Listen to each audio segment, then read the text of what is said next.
We're back. It's Saturday with Seniors here on KC101. We do this each Saturday morning at 10 o'clock. And by the way, you can hear all the prior episodes and this one if you missed any of it on our YouTube channel, which you can find easily through our website, kc101fm.com. Our guest today is Nancy Dunham joining us here. And we're actually doing this right inside Dunham's department store, sitting here in the upstairs. Now, this room I'm sitting in, the mezzanine, right, is what this is called? This is the mezzanine level. I have heard this used to be a hair salon here back in the 60s and maybe the 70s. Well, first, when we built this building in 1932, it was actually the office. There was no window here. It was not enclosed in. And Grandma Dee would sit up here at her desk, and she could look down on the floor. And if she saw things not going the way she wanted them to go, you'd hear this tap, tap. And apparently it would ring all through the store. I was not here for that. That was the alarm that the boss is watching. Yes, the boss is watching. And she did all the books, all the ledgers we have. It's in her handwriting. So then, in 1965, John and Jim decided to modernize the store. So we went from wooden tables and wooden cases to many of the things you see now. It was a company out of Strasbourg that built this kind of fixturing, and it went every place. Almost every small department store in the United States. We have people that come from Lancaster and they say, oh, this reminds me of Wattenshan. It reminds them of Wattenshan because we have exactly the same fixtures. That's just the way they did it. So they remodeled in 1965 and had a big opening. And in that time, they encased it in glass because they also installed air conditioning at that point. And it helped air condition this level. So that's why the glass is here. It was the dress department, and we had fashion shows up here. Quite often in the spring season and in the fall season, we'd have them every Saturday. And the girls would go over to the Penwells, and at luncheon they would walk through, and then they'd ask everybody to come over. And of course, this isn't a very large space on the mezzanine, so we had to have 2 or 3 of them. We had local people do the modeling, and that's what we had up here. The whole back section was full of hats. We went from a huge hat department to those little whimsy things in a matter of 3 years. The fashion changed just like that. Just like that. Once women got poofy hairdos, they don't want hats anymore because they were spending all that money on those poofy hairdos. They didn't. But anyway, I arrived. And this was in the mid-60s, 70, or somewhere in there? John and I were married in 1968, and we still had hats for the next 3 years.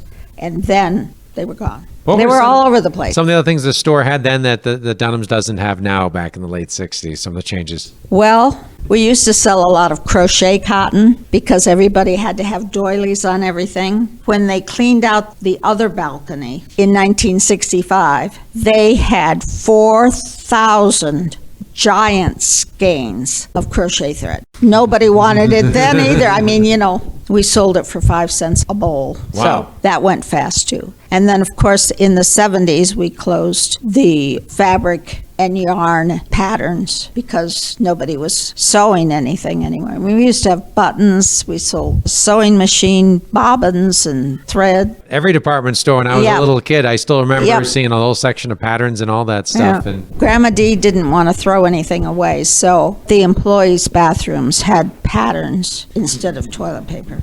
I don't know what it did to the plumbing, but I wasn't here then. So belts used to be a big business for women too. That went. Roll with the times, huh? You have to, because otherwise you don't have anything to sell. So before the days of Walmart and Ames and Dollar Generals and CVS and everything. I mean, downtown Wellsboro, I imagine it was quite a gathering on a Saturday or Friday or whenever the busiest day was. We were closed Wednesday afternoons because during the Second World War, people just didn't have the way to get here to shop all that time. So that was the first thing to go. But the 5 and dime held out pretty long considering. We used to have 2 5 and dimes, and the one closed. Newberry's closed first. And we used to sell meat. We had a beautiful meat department. We butchered our own animals. And well, this whole thing started as a grocery store originally. Started as a grocery store. Yep. So you were still holding on to that grocery tradition some up until that point. Yep. Yeah, we used to sell a lot of meat. Duke would special cut anything. You'd call up and you say, I want 3 pork chops cut thick, and yes, I'll have that ready for you. And we had 2 drugstores. Bowers left first. They actually had a soda fountain. And I think maybe the first one that most people now remember is the Candy Kitchen when that went out. That gets brought up a lot. People, Yeah. the Zorba brothers? Nope. Or is that my thing? That's close. Jim Paxson was talking about them the other day. Yes. They're Greek. Yeah, they really had a special hot fudge sauce that everybody in town has the recipe for. I don't think they ever gave it out to anyone because it actually was the fudge that they melted down.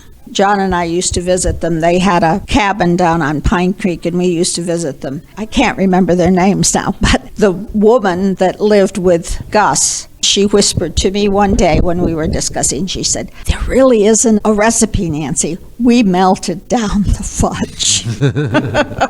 You got the I got it story right from the horse's mouth. Gus and Leola, Zarvis. The secret was so obvious. Yes, it was right there under their nose all the time. And then the Western Auto used to be where the law office is now, and that burned. The one that was First Citizens on Main Street. Oh, that's right. I forgot that. But that's where the Western Auto was. And that's also, I think, where the fire department was at one time. Well, where Garrison's Men's Shop was, that was the Borough building there, and the old pictures That's of fire right. trucks coming out of that building right there, and right onto Main Street, straight out. Yep. So that fire, and then back on Pearl Street, the automobile store, that burned. And then, of course, the big one was the lamplighter. And that was a really tragic one. And the funniest thing about that is we had been on vacation in Cape May, and we ran into some bad weather in Philly, so instead of getting home about 7 or 8 o'clock, we didn't get home until 10. And we had an exchange student, and she wanted to go to bed, and the girls were already asleep, so John and I quite often would take a walk at night. It was a spooky night. It was very foggy, and there was nobody around. It was about 11 o'clock, and we walked up through there, and it just felt strange. And we saw a guy walk up the stairwell, and then we walked up to the end of Main Street, turned around, came back down through the park, and walked home to Sherwood Street. And we were just getting in bed, and all of a sudden, the fire alarm just kept ringing and ringing. We looked out our window, and you could already see the flames coming through the roof. And I think it was about 11:45. And I really think what we saw going up the stairs was the guy to set the fire. Wow. I think 3 people lost their lives in that fire. Yes. It just went on and on because everything was wood, everything was creosote, no fire escapes. It was just... It was a huge fire. Williamsport to Elmira fire companies were here. Did some research on that one. That was a big one. So yeah. Then the rumors started flying. We talked with the fire marshal at some point in there, and he said, if everybody just stops talking about this, he said it was too big a deal. Somebody's going to talk. And that's what happened. The guy in jail couldn't keep it a secret. I always laugh because that was one of the things that my parents always talked about with troublemakers in school. If you just don't say anything, somebody's going to have to say something. And just about every time, you'd find it out. But that was incredible. For days, the ashes and pieces of paper flew around, pieces of charcoal. It just was unbelievable how big a fire that was. Well, we're getting low on time here, so that we could talk for days, I'm sure, about so many different things. But any closing thoughts that you'd like to share? Just, I've lived here for 54 years, and it's been a good home. I chose Wellsboro as well. I've lived half of my life here, the last 26 years, and I absolutely love it too as well. And, I always laugh if people say, there's nothing to do in Wellsboro. I thought, that's not a bad idea. If you don't want to do anything, you don't have to, but there's lots of stuff to do. There are plenty to do. I absolutely love it here. Well, Nancy Dunham, thank you for joining us on Saturday with Seniors. Well, thank you. We're KC 101. It's all been brought to you by First Citizens Community Bank, the local branches in Wellsboro, Mansfield, and Blossburg. And again, if you missed any of today's show or would like to hear any of the previous shows, go to our website, kc101fm.com, and click on Saturday with Seniors. It'll take you a link to all of the previous programs.